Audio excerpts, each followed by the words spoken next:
বার্তা এক নজর, সবার খবর সমান নজর।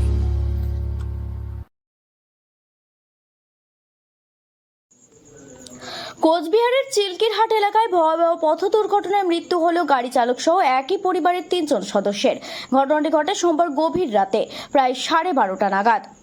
বিশেষ সূত্রে জানা গেছে, মৃতরা হলেন ধনঞ্জয় বর্মন বয়স 28, অমিত দাস বয়স 25, সঞ্জয় দাস বয়স 25, পার্থ দাস বয়স 24।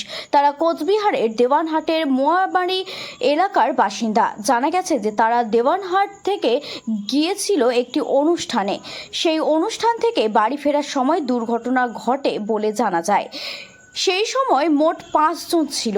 তাদের মধ্যে মৌমিতা দাস নামে এক ব্যক্তি গাড়ি থেকে লাফ দিয়ে প্রাণে বেঁচে গেলেও গাড়িতে থাকা চালক সহ 3 জন গাড়ি থেকে বের হতে না পেরে খবর পেয়ে ঘটনাস্থলে ছুটে আসে পুলিশ। পরবর্তী খবর যায় দমকল কেন্দ্রে। খবর পেয়ে তড়িঘড়ি ছুটে আসে একটি দমকলের engine.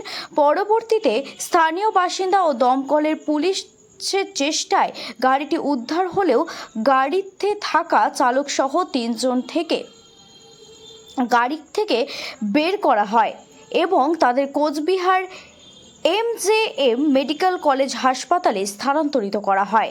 Cooch Behar MGN medical college ও হাসপাতালে নিয়ে এলে চিকিৎসকরা তাদের মৃত বলে ঘোষণা করেন।